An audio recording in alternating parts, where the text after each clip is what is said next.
Hello students, today we are going to discuss first chapter of SST, our motherland India. We will try to know our country India, अपने देश जिसको हम मातृभूमि भी कहते हैं या धरती माँ भी कहते हैं, जिस भी तरीके से हम अपने देश को पुकारते हैं अपनी कंट्री को। सबसे पहले हम ये जानने की कोशिश करेंगे कि हमारा देश किस कॉन्टिनेंट में है और एरिया वाइज ये कितना लार्ज है और इसकी पॉपुलेशन कितनी है, इसके नेबरिंग कंट्रीज़ कौन कौन हैं और हमारे देश के बॉर्डर को कितने ओशियन टच कर रहे हैं। तो फर्स्टली सबसे पहले हम ये जानें कि हमारा इंडिया किस कॉन्टिनेंट में है। हमारा इंडिया एशिया कॉन्टिनेंट में सिचुएटेड है। एशिया कॉन्टिनेंट में ये सिचुएटेड है और ये वर्ल्ड में 7th लार्जेस्ट कंट्री है। वर्ल्ड में हमारा इंडिया जो है 7th लार्जेस्ट कंट्री है और एंड पॉपुलेशन में 2nd most population country in the world. World में चाइना के बाद हमारा देश इंडिया ये 2nd मोस्ट पॉपुलस कंट्री है। उसके बाद हम ये जानेंगे कि इसके नेबरिंग कंट्रीज़ कौन कौन हैं। तो there are several countries around India like as Pakistan, China, Myanmar, Bhutan, Bangladesh, Sri Lanka, ये इतनी सारी नेबरिंग कंट्रीज़ जो इंडिया के अराउंड हैं। उसके बाद besides in this countries bay of Bengal, Arabian sea, Indian ocean, यानी नेबरिंग कंट्रीज़ के अलावा Arabian sea, Indian ocean, bay of Bengal, ये हमारे देश के बॉर्डर को टच कर रहे हैं। उसके बाद हम ये जानेंगे कि जो हमारी मदरलैंड इंडिया है इसमें कितने स्टेट्स हैं, कितने यूनियन टेरिटरीज़ हैं।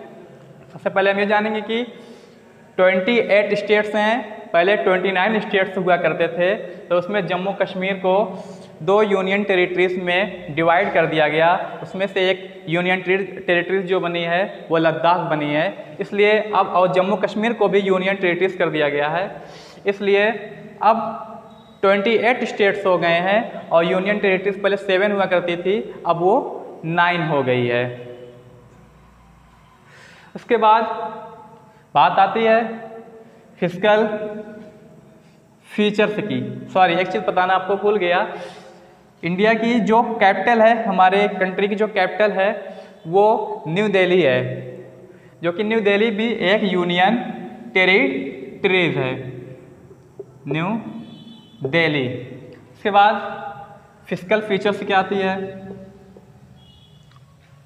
इंडिया के जो फिजिकल फीचर्स हैं उसमें पीपुल्स की वैरायटी पाई जाती है, लैंड की वैरायटी पाई जाती है, यहाँ के वेजिटेशन में भी वैरायटी पाई जाती है, क्लाइमेट में भी वैरायटी पाई जाती है। आप देखते हैं कि इंडिया में डिफरेंट पार्ट में लोगों के अलग अलग कस्टम्स हैं, कॉस्ट्यूम्स हैं, उनकी लैंग्वेजेस अलग अलग हैं। कई टाइप की आप लोगों को वैरायटी इंडिया में आपको देखने को मिलती है। India also varies in the land surface. Bharat की जो लैंड सरफेस है इसमें भी वैरायटी है, इसमें भी विभिन्नताएं पाई जाती हैं। इससे कुछ प्लेस में हायर माउंटेन्स हैं, जबकि कुछ प्लेस में ऐसे हैं जो लार्ज प्लेन्स पाए जाते हैं, कहीं पर रिवर्स पाई जाती हैं, कुछ प्लेस ऐसे हैं जहाँ पर लेक्स पाई जाती हैं। There are many variety in India. उसके बाद इन्हीं लैंड सरफेस को, भारत की जो लैंड सरफेस जो फिजिकल फीचर्स हैं उसी के बेस पर नेचुरल रीजन्स में डिवाइड किया गया है। वो नेचुरल रीजन्स 6 हैं, 6 नेचुरल रीजन्स में डिवाइड किया गया है। पहला नेचुरल रीजन जो है वो हिमालयन रीजन है। वर्ल्ड की जो हाई माउंटेन्स हैं वो हिमालयन रीजन्स में आती हैं। जैसे आपने सुना होगा या आप जानते भी हैं, माउंट एवरेस्ट, कंचनजंगा ऐसी हाई माउंटेन पीक्स हैं वो हिमालयन रेंज में ही आती हैं। उसके बाद second natural regions northern plains, ये नार्दर्न प्लेन्स की जो सरफेस है वो फ्लैट सरफेस है। इसमें जो नदियाँ फ्लो करती हैं वो Ganga, Yamuna, Sutlej and Brahmaputra. Northern plains में Ganga, Yamuna, Sutlej, Brahmaputra etcetera rivers flow करती हैं और नार्दर्न प्लेन्स को फर्टाइल करती हैं। इसलिए सबसे अच्छी जो हमको क्रॉप्स ऑब्टेन होती है वो नार्दर्न प्लेन्स से ही होती है। तीसरा हमारा जो नेचुरल रीजन से है वो द इंडियन डिज़र्ट। ये हमारे देश के वेस्टर्न पार्ट में है। ये हमारे देश का वेस्टर्न पार्ट है। यहीं पर हमारे देश के या हमारी कंट्री का जो डिज़र्ट है यहीं पर पाया जाता है या यहीं पर लाइव है। यहाँ की जो लैंड सरफेस है वो ड्राई है एंड सैंडी है। यहाँ की लैंड फर्टाइल नहीं होती है। यहाँ पर जो प्लांट पाए जाते हैं वो आपको डेट के प्लांट मिलेंगे, पाम के प्लांट मिलेंगे, बबूल्स की प्लांट्स मिलेंगे और यहाँ पर वाटर जो है बहुत कम मात्रा में आपको दिखाई देंगे। चौथा जो हमारा नेचुरल रीजन से है द प्लेट्यू रीजन से है। जो प्लेट्यू रीजन होता है इसकी जो सरफेस होती है वो अनइवन होती है, कहने का तात्पर्य है कि वो बराबर नहीं होती है। इसकी जो लैंड सरफेस होती है वो प्लेन से हाइयर होती है और माउंटेन से लोअर होती है। इसलिए प्लेट्यू रीजन को टेबल लैंड भी कहा जाता है। इसका जो शेप होता है वो टेबल की तरीके का होता है, टेबल के टाइप का होता है। प्लेट्यू रीजन लेस फर्टाइल होता है, ज़्यादा फर्टाइल नहीं होता है। इसको store house of natural wealth भी कहते हैं। यानी जो प्लेट्यू के अंदर जो पाए जाते हैं इसमें मिनरल्स पाए जाते हैं, जैसे सिल्वर है, गोल्ड है, ब्रॉन्ज है एक्सेट्रा। ये सब मिनरल्स प्लेट्यू रीजन के अंदर पाए जाते हैं। पांचवा जो हमारा नेचुरल रीजन से है कोस्टल प्लेन्स है। ये हमारा कोस्टल प्लेन्स जो सी कोस्ट हैं उनके किनारे पाया जाता है। हमारे सी कोस्ट यही सब हैं, इधर से अरेबियन सी, इधर से इंडियन ओशियन, जैसे बे ऑफ बंगाल, ये हमारे सी कोस्ट हैं। इन सी कोस्ट में Krishna river, Kaveri river flow करती हैं और सी कोस्ट को, जो सी कोस्ट का जो एरियाज है इसको फर्टाइल करती हैं। जैसे Ganga, Yamuna, Brahmaputra etcetera rivers northern plains को फर्टाइल करते थे और वहाँ से हमको गुड यील्डी क्रॉप्स ऑब्टेन होती थी। ठीक वैसे ही कोस्टल एरियाज में Krishna reverse, Kaveri reverse flow करती हैं और इस प्लेन्स को फर्टाइल करती हैं। हमारा जो लास्ट रीजन है द ग्रुप ऑफ आइलैंड है। हमारे इंडियन ओशियन में 2 ग्रुप ऑफ आइलैंड्स पाए जाते हैं। पहला जो ग्रुप ऑफ आइलैंड्स है वो बे ऑफ बंगाल में अंडमान एंड निकोबार, अंडमान एंड निकोबार। और जो दूसरा ग्रुप ऑफ आइलैंड है वो अरेबियन सी में लक्षद्वीप। 2 ग्रुप ऑफ आइलैंड पर पहला group of island Andaman and Nicobar वो बे ऑफ बंगाल में पाया जाता है। दूसरा जो ग्रुप ऑफ आइलैंड है वो अरेबियन सी में लक्षद्वीप में पाया जाता है। यानी कि हमने ये जान लिया कि हमारी कंट्री जो है वो एशिया कॉन्टिनेंट सिचुएटेड है, 7th लार्जेस्ट कंट्री है, 2nd मोस्ट पॉपुलस कंट्री है। और इसकी जो फिजिकल फीचर्स हैं, भारत के फिजिकल फीचर्स हैं कि यहाँ पर अलग अलग टाइप की वैरायटी पाई जाती है। यहाँ के लोगों की वैरायटी पाई जाती है, लैंड की वैरायटी पाई जाती है, क्लाइमेट की वैरायटी पाई जाती है, वेजिटेशन की वैरायटी पाई जाती है। यहाँ के डिफरेंट पार्ट के जो पीपल्स हैं उनके अपने अलग कस्टम्स हैं, कॉस्ट्यूम्स हैं, लैंग्वेजेस हैं। उसके बाद जो यहाँ की लैंड सरफेस हमारे इंडिया की है वो भी, उसमें भी वैरायटी पाई जाती है। कुछ प्लेस में हाई माउंटेन्स हैं, कुछ प्लेस में लार्ज प्लेन्स पाए जाते हैं, रिवर्स पाए जाते हैं, लेक्स पाए जाते हैं। उसके बाद हमने आपको बताया था कि हमारी कंट्री को के फिजिकल फीचर्स के बेस पर नेचुरल रीजन से बांटा गया। 6 नेचुरल रीजन से बांटा गया। पहला हिमालयन रीजन था जिसमें हाई रेंज की माउंटेन्स आती हैं।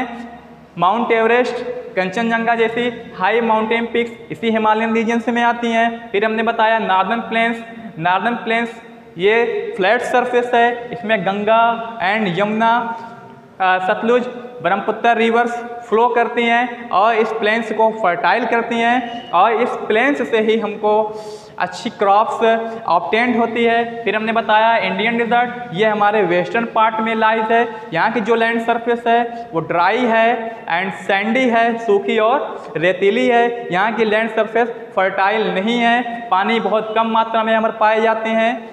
जो यहाँ पर प्लांट पाए जाते हैं वो डेट के प्लांट पाए जाते हैं, पाम के प्लांट पाए जाते हैं एंड बबूल के भी प्लांट पाए जाते हैं और कुछ दूसरे भी प्लांट्स पाए जाते हैं। उसके बाद हमने बताया द प्लेट्यू रीजन जो लैंड सरफेस होती है वो अनइवन होती है, वो हाइयर देन द प्लेन, यानी प्लेन से ऊंची होती है and lower than the mountains, और माउंटेन से नीची होती है, इसलिए इसको टेबल लैंड भी कहते हैं। और हमने ये भी बताया था कि प्लेट्यू रीजन को store house of natural wealth भी कहते हैं, यानी कि प्लेट्यू रीजन में हमको मिनरल से मिलते हैं जैसे gold, silver, bauxite, bronze etcetera हमको यहाँ से ऑब्टेन्ड होते हैं। फिर हमने बताया था कोस्टल प्लेन्स, जो कोस्टल प्लेन्स हैं जो हमारे सी कोस्ट एरियाज़ हैं वहीं पर कोस्टल प्लेन पाए जाते हैं। कोस्टल प्लेन में Kaveri and Krishna reverse flow करती हैं और कोस्टल एरियाज़ को फर्टाइल करती हैं, जैसे हमारे नॉर्दर्न प्लेन्स को फर्टाइल करती थी। उसके बाद हमने जो लास्ट वाला बताया था natural regions, the group of island बताया था। हमने बताया था कि हमारे इंडियन ओशियन में 2 ग्रुप ऑफ आइलैंड पाए जाते हैं। पहला जो ग्रुप ऑफ आइलैंड है अंडमान एंड निकोबार, वो बे ऑफ बंगाल में पाया जाता है। दूसरा जो ग्रुप ऑफ आइलैंड है वो अरेबियन सी में लक्षद्वीप पाया जाता है। Hello students, we are going to discuss on second topic of climate of India. हमने पहले टॉपिक में आपको नेचुरल रीजन के बारे में बताया था, सेकेंड टॉपिक में आपको क्लाइमेट ऑफ इंडिया के बारे में बताएंगे। इंडिया में डिफरेंट टाइप के लैंडफॉर्म पाए जाते हैं, like as mountains, hills, valleys, plateaus etcetera. ये अलग अलग टाइप के लैंडफॉर्म इंडिया में पाए जाते हैं और इसी लैंडफॉर्म्स के जो फिजिकल फीचर्स हैं वो किसी भी एक प्लेस के क्लाइमेट को डिटरमाइन करते हैं, किसी एक पार्टिकुलर प्लेस के क्लाइमेट को डिटरमाइन करते हैं। जैसे कुछ प्लेस में सम ऑफ प्लेस जो होता है, जो हमारा वेदर होता है वो वेरी कोल्ड होता है। अभी कुछ में आप देखते हैं कि बहुत गर्मी पड़ती है, कुछ में आप देखते हैं बहुत ज़्यादा हैवी रेनफॉल होती है, कुछ में आप देखते हैं कहीं पर बारिश ही नहीं होती है। इसे आप देख रहे हैं इस वक्त समर सीज़न है, हमारे यहाँ बहुत ज़्यादा गर्मी पड़ रही है। आप माउंटेन रीजन में जाएंगे वहाँ पर आपको मौसम ठंडा मिलेगा। आप कोस्टल एरियाज में जाएंगे वहाँ पर जो आपको सीज़न मिलेगा एकदम आपको प्लीजेंट मिलेगा। और डिज़र्ट रीजन में जाएंगे आपको यहाँ पर एकदम ड्राई मिलेगा, जहाँ पर कोई रेनफॉल होती ही नहीं है। तो अलग अलग प्लेस में अलग अलग क्लाइमेट होता है, यानी ये सारे जो फिजिकल फीचर्स हैं वो किसी प्लेस के क्लाइमेट को डिटरमाइन करते हैं। उसके बाद बात होती है सीजन्स इन इंडिया की। इंडिया में मेनली 3 सीजन्स पाए जाते हैं। पहला है समर सीज़न, सेकेंड डे है विंटर सीज़न और थर्ड डे है रेनी सीज़न या मानसूनी सीज़न। सबसे पहले हम डिस्कस करेंगे समर सीज़न पर।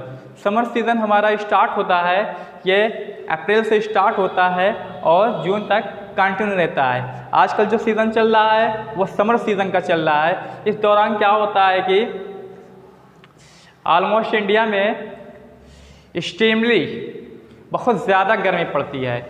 सिर्फ माउंटेन रीजन्स को छोड़ करके पूरे इंडिया में बहुत ज़्यादा गर्मी, आप लोग देख ही रहे हैं कि जून का महीना चल रहा है, मई जून का महीना चल रहा है और ज़बरदस्त गर्मी पड़ रही है। तो ये गर्मी जो है ये जून तक पड़ती है, अप्रैल से स्टार्ट होता है, जून तक ये सीज़न चलता रहता है। इस दौरान जो है पूरे इंडिया में गर्मी पड़ती है, सिर्फ माउंटेन रीजन को छोड़ करके, और जो कोस्टल एरियाज़ हैं वहाँ का जो टेम्परेचर होता है वो लेस होता है। उसके बाद इसमें हम ये देखते हैं कि समर सीज़न में जो डेज होते हैं वो लॉन्ग होते हैं, नाइट्स शार्ट होती हैं। दूसरा सीज़न जो आता है विंटर सीज़न, विंटर सीज़न हमारा स्टार्ट होता है अक्टूबर के एंड से, ये स्टार्ट हो जाता है और फरवरी तक कंटिन्यू रहता है। विंटर सीज़न के जो डेज होते हैं वो शॉर्ट होते हैं, नाइट्स लॉन्ग होती हैं। विंटर सीज़न का December and January month, December and January month सबसे कोल्डेस्ट मंथ होता है ये। इस दौरान सिर्फ जो कोस्टल एरियाज हैं, विंटर सीजन में कोस्टल एरियाज का जो वेदर होता है वो प्लीजेंट होता है। उसके बाद जो तीसरा सीज़न हमारा है वो रेनी सीज़न है। रेनी सीज़न ये जून के लास्ट से शुरू होता है और सितंबर मंथ तक कंटिन्यू रहता है।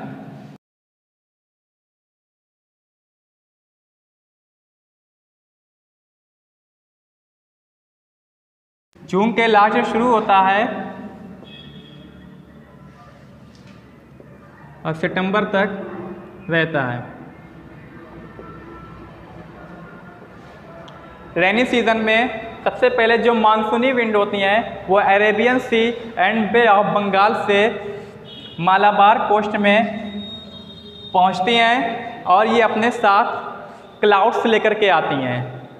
यहाँ पर रेनफॉल होती है। उसके बाद ये क्लाउड्स जो हैं वो पूरे नॉर्दर्न प्लेन्स में फैल जाते हैं, ईस्टर्न घाट में फैल जाते हैं, वेस्टर्न घाट में फैल जाते हैं।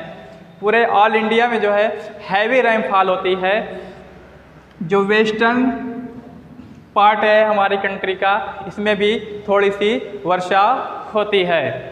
आप समझ गए होंगे अच्छे से। सेकेंड टॉपिक भी, अगर आप कोई भी प्रॉब्लम्स हो हमारे यूट्यूब चैनल के कमेंट बॉक्स में अपनी प्रॉब्लम्स को शेयर कीजिए ताकि हम आपकी प्रॉब्लम्स में इम्प्रूवमेंट कर सकें।